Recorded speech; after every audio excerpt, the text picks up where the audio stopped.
తిరువడిగళే శరణం. నీళాతుంగస్తనగిరితటీ సుప్తముద్బోధ్య కృష్ణం పారార్ధ్యం స్వం శృతిశతశిరసిద్ధమధ్యాపయంతి.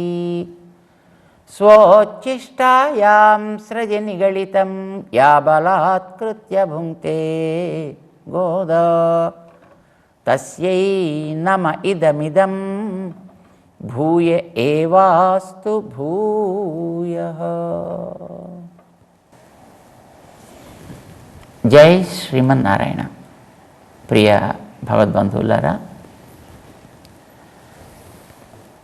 మంచి పనులు చేద్దాం అని సంకల్పం చేసేటటువంటి వ్యక్తులకు కూడా అప్పుడప్పుడు కొన్ని అవరోధాలు వస్తుంటాయి. మంచి కార్యాలకి అవరోధాలు వస్తాయి, వ్యక్తులకి అవరోధాలు వస్తాయి. దానికి కారణం మన వెనక ఉండేటటువంటి ఎన్నో జన్మల్లో చేసి ఆర్జించి పెట్టుకున్నటువంటి కర్మ రాశి. పుణ్యము పాపము అని అంటుంటారు కదా, ఈ పుణ్యపాపాలు రెంటికి కూడా కారణమైనటువంటిది కర్మరాశి. ఈ కర్మరాశి అనేది ఎప్పటి నుంచి మనం సంపాదించుకుంటున్నామో తెలియదు, అనాది అని పేరు పెట్టారు. అంటే మొదలు లేదు అని అర్థం కాదు, మొదలు తెలియదు అని అర్థం.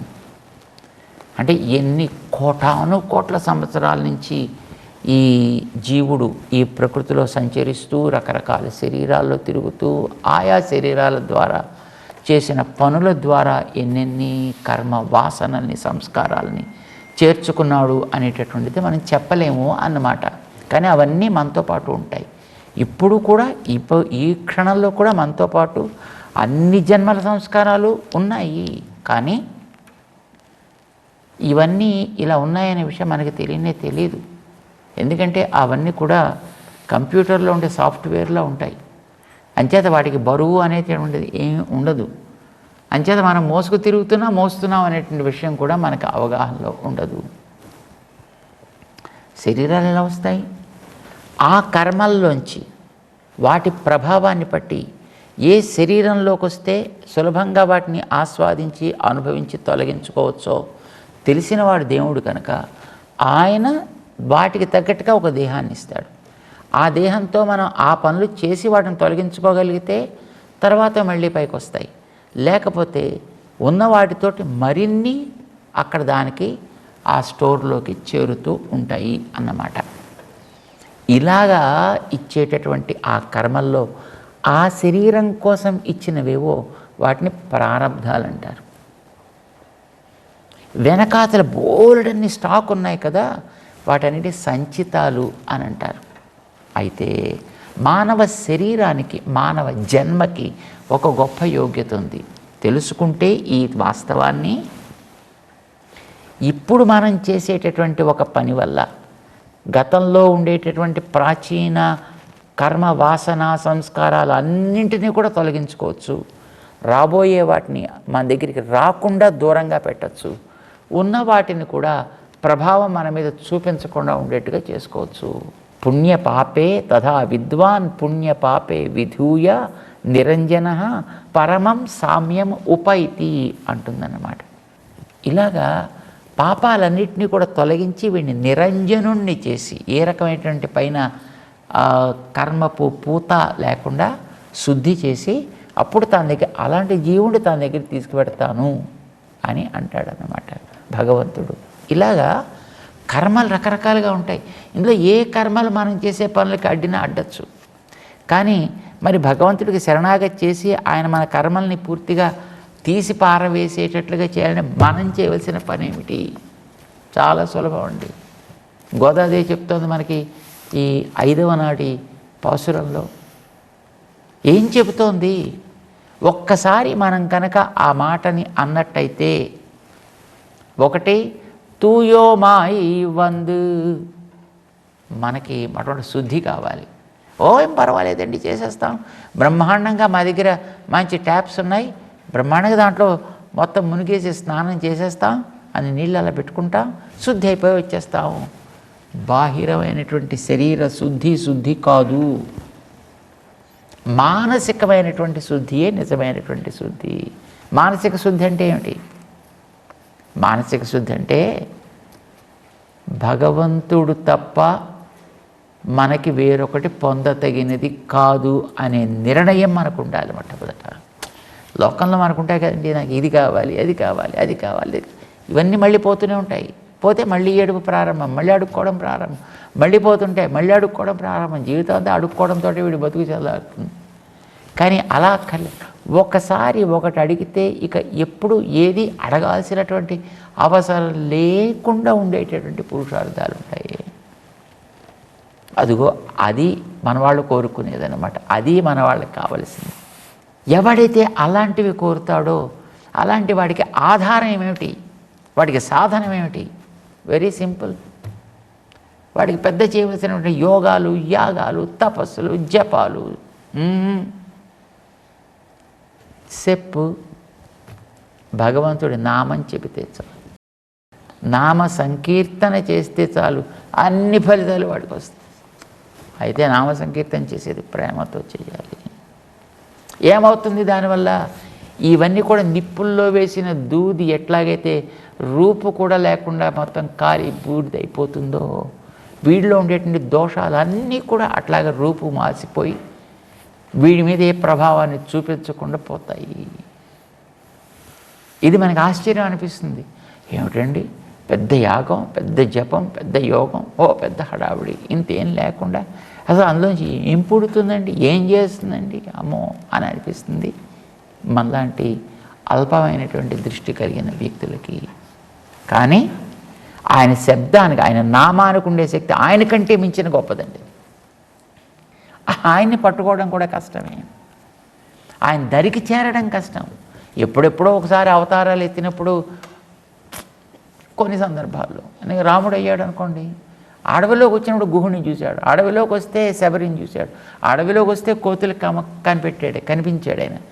మరి రాజ్యంలోకి వెళ్ళిపోయిన తర్వాత మళ్ళీ ఎన్ని ద్వారాలు దాటుకుంటే తప్ప ఆయన దగ్గరికి మనం చేరవలసింది కనుక లాభమే. కృష్ణుడై వచ్చాడండి. గోకులంలో ఉండేటప్పుడు కుడి ఎడమలు తెలియనటువంటి గొల్ల పిల్లలతోటి కలిసి ఆడి పాడి అన్నీ చేశాడు అనుకోండి. కానీ మళ్ళీ ద్వారక దగ్గరికి వచ్చిన తర్వాత పాపం కుచేలుడికి ఎంత కష్టమైంది ఆయన చేరాలంటే, చివరికి చేరాడు పాపం కష్టపడి.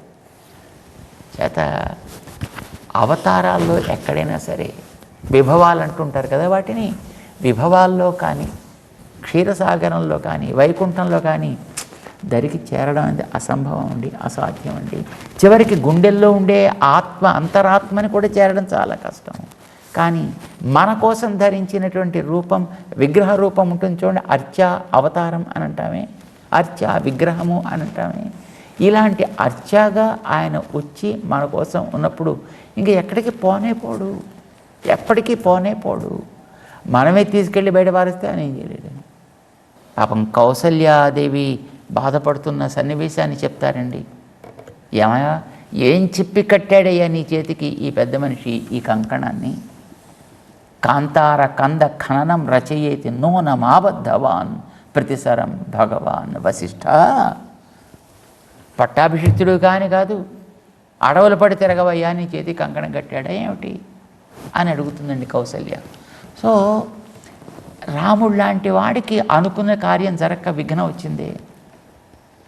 కృష్ణుడు అంతటి వాడి మీద అపనిందలు పడ్డాయే, నీలాపనిందలు అంటాం కదండి, మన వాళ్ళు వినాయక చవితి నాడు చదువుతూ ఉంటారు కదా. అంచేత మహానుభావులు అలాంటి వాళ్ళకే తప్పలేదే.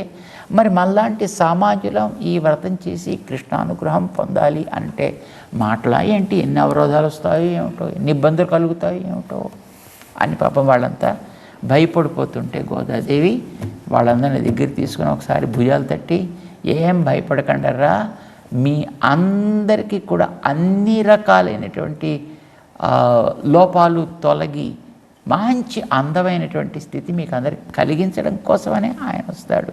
పాడుతూ హాయిగా సాగుదాం ముందరికి. రండి, పదండి, చెప్పమ్మా, ఎందుకు మళ్ళీ భయపడతారు, మీకు ఎందుకు సంకోచం, మీకు చెప్పండి అంటారు. ఏం చెప్పమంటావు అడిగారు వాళ్ళంతా. ఏదో నువ్వు బయలుదేరే చెప్పంటారా, నామం చెప్పండి, నామం ఏం చెప్పాలి నామాన్ని అడుగుతున్నారు వాళ్ళంతా. చూడండి, ద్రౌపదికి వస్త్రాపహారం చేయాలనుకున్నారు కౌరవులు. సభలోకి తీసుకువెళ్ళి ఆవిడ్ని అవమానించాలనుకున్నారు. ఆవిడ ఒక్కటే అనుకుంది, భగవన్ నామాన్ని రక్షణ అని అనుకుంది. ఎందుకంటే పాపం చిన్నప్పుడు వశిష్ఠుల వారు ఉపదేశం చేశారు, ఎప్పుడైనా మహత్యాపది సంప్రాప్తే స్మర్తవ్యో భగవాన్ హరి, కష్టం కలిగితే శ్రీహరి స్మరణ చెయ్యి అని చెప్పాడు వశిష్ఠుల వారు ద్రౌపదికి చిన్నప్పుడు. అంతే పట్టుకుంది, అంతే ఆవిడ. కృష్ణ నువ్వే కాపాడవయ్యా, గోవింద పుండరీకాక్ష రక్ష మాం శరణాగతాం అని ఆవిడ శరణు వేడితే, నామాన్ని పలికితే ఆ నామమే వచ్చి ఆవిడని రక్షించింది. కృష్ణుడు రక్షించినట్టుగా మనకి ఇలా చేయి పెట్టి చూపిస్తుంటారు కాదు, నామమే కాపాడింది ఆవిడ. ఎంత బాగా కాపాడింది తెలుసునా? ఆవేళ ఆవిడికి అవమానం చేయాలనుకున్నప్పుడు లాగదలుచుకున్నటువంటి దుశ్శాసనుడికి చేతులకుండే బలమంతా పోయి అన్ని చీరలు వచ్చాయి. అన్ని చీరల్ని పాపం ద్రౌపది ఒక్క చీర పీసు కూడా దాంట్లో కట్ చేసి తీసుకెళ్ళలేదు ఆవిడ. ఆ వచ్చినవన్నీ కుప్పలు తెప్పలుగా అక్కడే పడి ఉన్నాయి. పాపం తను మాత్రం తర్వాత ధృతరాష్ట్రుల వారి వారబలం చేత ఆయన సరే తీసుకుని వెళ్ళిపోయి వాళ్ళని విడుదల చేస్తున్నాం అని అంటే భర్తను తీసుకుని ఆవిడ బయటపడింది. మరి ఆవిడ వచ్చిన చీరలన్నీ ఏమయ్యాయి? మంత్రంతో వచ్చిన చీరలు కదా అవన్నీ, మామూలు చీరలు కావు కదా. కనుక ఏ ఫ్యాక్టరీలో తయారు చేసిన వాటికంటే కూడా చాలా బాగుంటాయి. అవి మెత్తగా ఉంటాయి, తేలిగ్గా ఉంటాయి, అందంగా ఉంటాయి, మెరుస్తూ ఉంటాయి. ఇవన్నీ వదిలిపెట్టేసి ఆవిడ వెళ్ళిపోయింది. ఏం చేయాలి? ఇవన్నీ మొత్తం తీసుకెళ్ళి దుర్యోధనుడు లాంటి వాళ్ళ పరిజనం అంతా ఉన్నారు కదా, లేడీస్ అంతాను, మొత్తం అందరూ వచ్చే వాటినే పీసెస్ కట్ చేసి ఒక్కొక్కళ్ళు డ్రెస్సెస్, అన్ని రకాల డ్రెస్సెస్ అవే మొత్తం అన్నీ నింపేసుకున్నారు. మిగతావన్నీ తీసి పారేశారు బయటికి. ఇలాంటి స్థితిలో ఉండేటువంటి వాళ్ళకి ఒకనాడు పెద్ద సభ పెట్టినప్పుడు మరి అందరూ కూర్చుంటారు కదా, అందులో రాణివాసం వాళ్ళు అందరికీ కనిపించేట్టుగా ప్రత్యేకించి ఒక స్థానంలో కూర్చుంటారు కదా. అలాంటి సందర్భంలో మాయతో వచ్చిన చీరలు కదా ఇవన్నీ ఒక్కసారి మొత్తం మాయమైపోయాయి.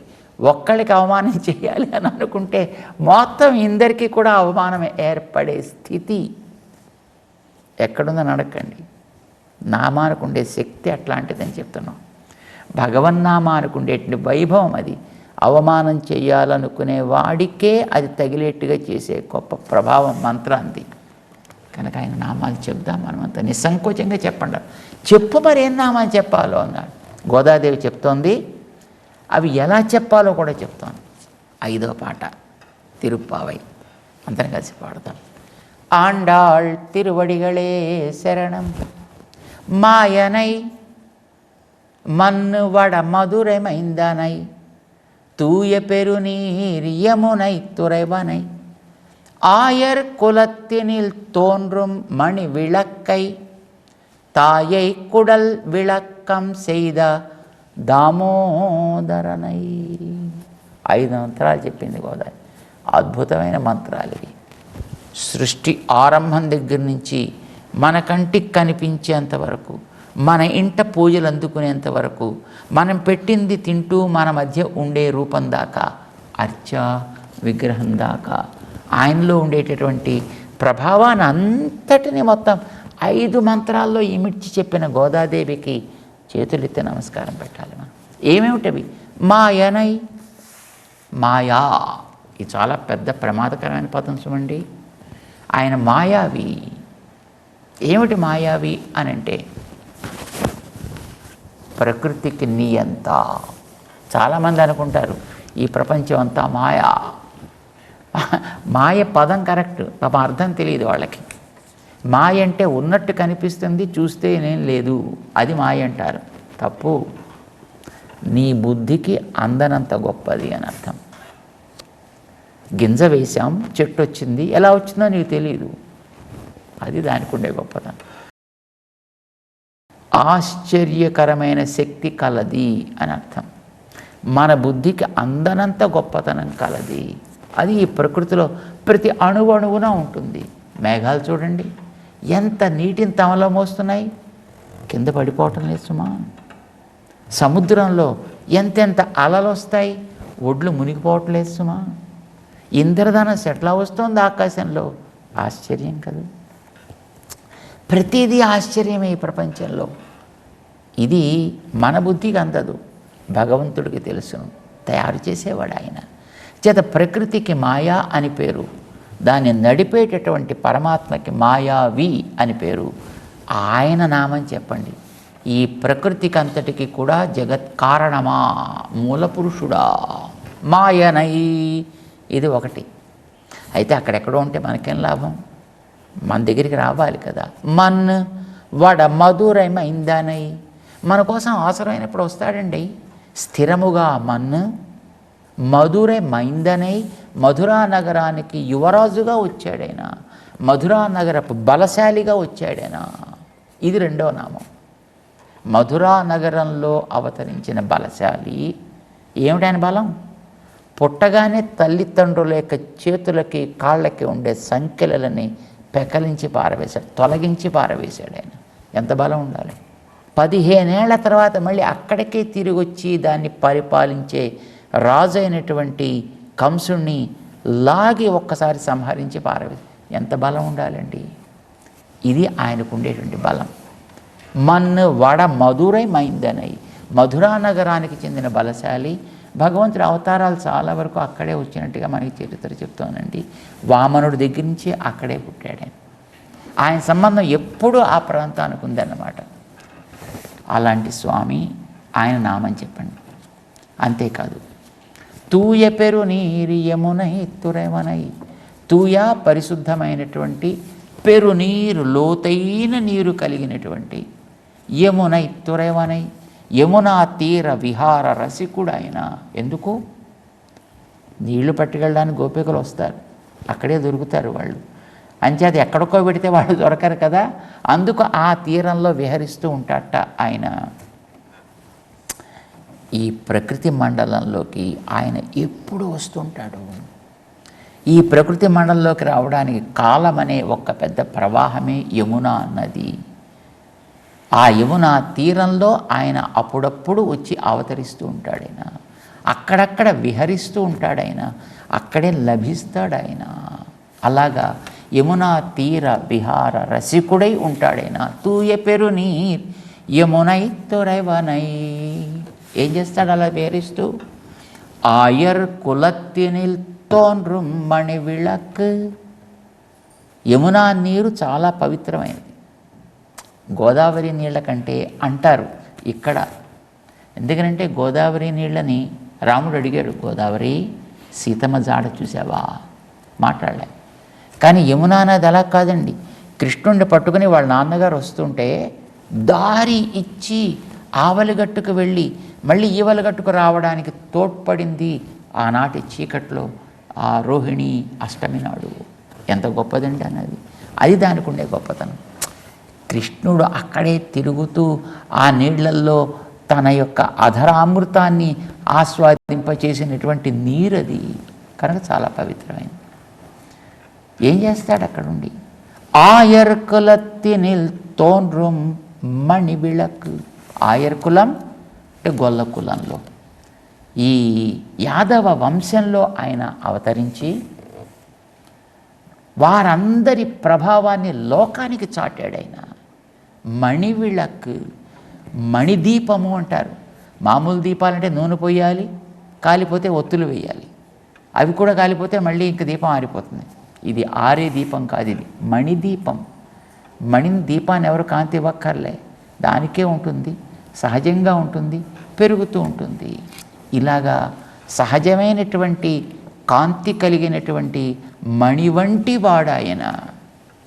జ్ఞానం ఆయనకి సహజం కదండి, మనకి జ్ఞానం సహజం. మన ఒక మణి, ఆయన ఒక మణి. కానీ ఈ మణి మురికి అంటుకునే మణి, అది మురికి అంటని మణి ఆయన. అది ఆయర్ కులత్తినిల్ తోన్రుం, ఆ యాదవ కులంలో ప్రకాశిస్తుంది అది. అక్కడ ఎక్కడో పెద్ద గొప్ప వాళ్ళ ఇంట్లో తను పుట్టలే, అతి సామాన్యుల ఇండ్లల్లో, అతి తక్కువ వాళ్ళ ఇండ్లల్లో తను పుట్టాడు. వాళ్ళని తనవాడు అని అనుకున్నాడు ఆయన. అంతేకాదండి, తాయై కుడల్ విళక్కం செய்த దామోదరన్, తన యొక్క చేష్టల చేత తల్లి కీర్తిని లోకమంతా చాటింపచేశాడు ఆయన. తల్లి కడుపుని ప్రకాశింపచేశాడు ఆయన. కృష్ణుడి చేష్టలు చూస్తే ప్రతివాళ్ళు ఏం తల్లండి యశోదమ్మ కన్న తల్లి తనయుడు కదా, ఆ తల్లికి ఎంత కీర్తిని తెచ్చిపెట్టాడండి ఆయన. ఎంత కీర్తి! ఈయన్ని కట్టాలి అని నలుగురు మహానుభావులు అనుకున్నారండి, దుర్యోధనాది చతుష్టయం. దరికి చేరలేకపోయారు. కానీ ఒక అభంశుభం తెలియనటువంటి అబలగా ఉండేటువంటి యశోద అలాంటి పిల్లవాడిని పట్టుకుని రోటికి కట్టి, మళ్ళీ పొట్టకు కట్టి, మళ్ళీ రోటికి కట్టి, మళ్ళీ పొట్టకు కట్టి, ఆ కట్టిన తాటి గుర్తు కడుపు మీద ఎప్పుడూ ఉండిపోయింది అనేట్టుగా చేసిందండి. దామ ఉదర, తాటి గుర్తుని కడుపు మీద పెట్టుకున్నట్టుగా చేసేసిందండి ఆవిడ. అది చూసినప్పుడల్లా తల్లి కట్టిన కట్టు, తల్లి చేత కట్టించుకున్నాడు. కర్మతోటి లోకాలని కట్టే ఆయన ఒక ప్రేమ కలిగినటువంటి తల్లి యొక్క ఆ త్రాటికి కట్టుబడ్డాడు. ఆయన బలానికి కట్టుబడలే, ప్రేమకి కట్టిపడ్డాడు ఆయన. చేత ప్రేమ త్రాటికి తనని లొంగింప చేసుకున్నటువంటి మహనీయుడు. ఆ రకంగా తల్లి యొక్క వైభవాన్ని లోకంలో చాటినవాడైనా. ఇది ఆయన గొప్పతనం అండి. దామోదరుడు ఆయన. రోటికి ఆవిడ కట్టిపెట్టి కదిలావా కబడ్దార్ అంటే బస్ అలా నిలబడిపోయి పాపం వెక్కి వెక్కి ఏడుస్తూ ఉండిపోయాడు ఆయన. ఇది భగవంతుడి యొక్క గొప్పతనం.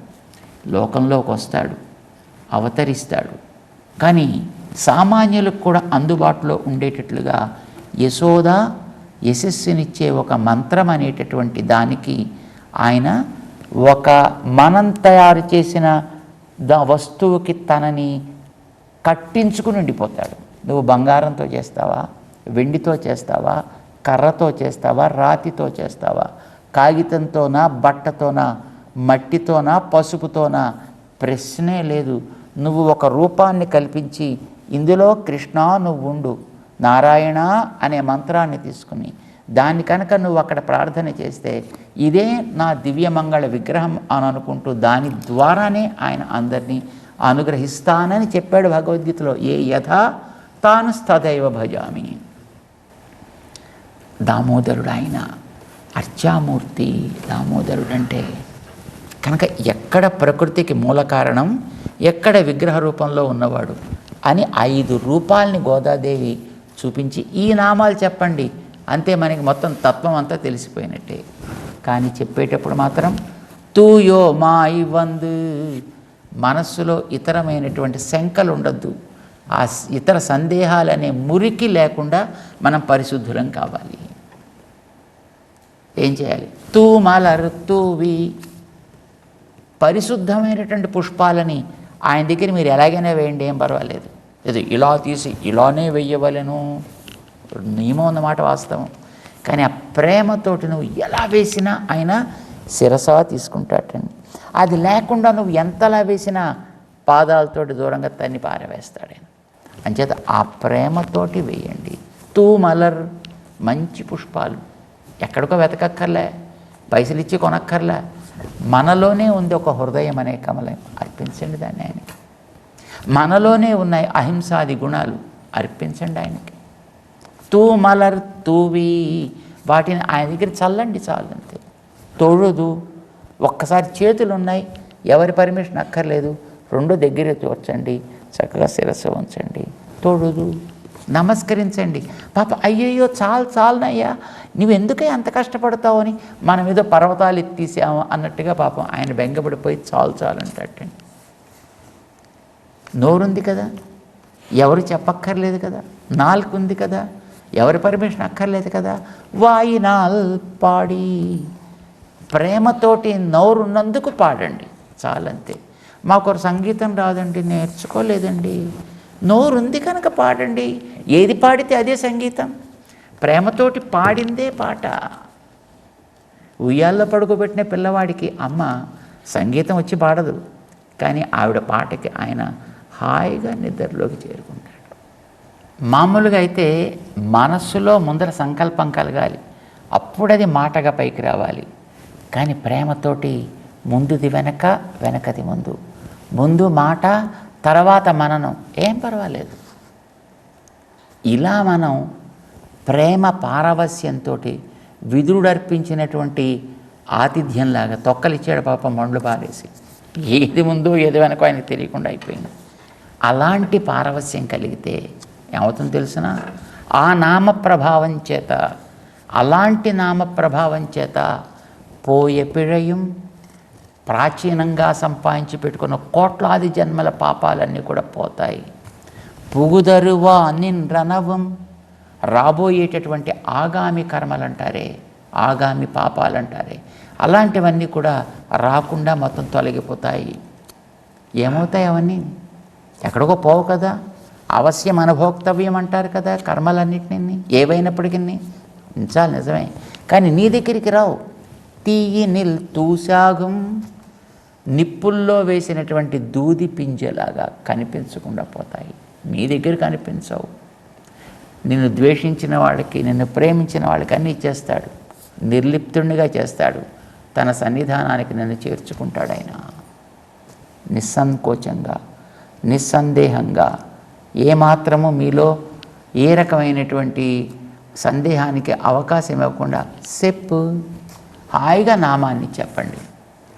గోదాదేవి తన వాళ్ళందరినీ కూడా సిద్ధం చేసింది. ఆ సందేహాలు తీరాయి, దేవతలంతా అంగీకరించారు, ఊరికి కలిగే లాభాలు తెలుసుకున్నారు, కర్తవ్యాలను నిర్ణయం చేసుకున్నారు. అందరం వ్రతానికి అర్హత ఉన్నవాళ్ళమే అనేటటువంటి ప్రేమతోటి ఒక్కసారి చుట్టూ చూశారు. అందరూ వచ్చారు, కానీ 10 మంది మాత్రం ఇందులో రాలేదు. అయ్యో, వాళ్ళు కూడా కోల్పోకూడదే, వాళ్ళని కూడా లేపుకొని మనం వెళ్ళాలి. అందరూ కలిసి వెడితేనే కృష్ణుడికి ఆనందం. అంచేత మనం రాకుండా ఎవరెవరైతే ఉండిపోయారో వాళ్ళని కూడా లేపుకు పెడదామా అడిగింది గోద. ఓ తప్పకుండా అని. అంటే పదండి మొదటి గోపి దగ్గరికి వెడదాం అంటూ రేపటి నుంచి 1వ గోపికని లేపుతూ ఆవిడ్ని కూడా చేర్చుకుంటూ ముందుకు సాగుతారు. ఎట్లానో గోదాదేవి ఎలా పాడిందో మనం తెలుసుకుంటూ ధనుర్మాసంలో ప్రవేశిద్దాం. జై శ్రీమన్నారాయణ. ఆండాళ్ తిరువడిగళే శరణం.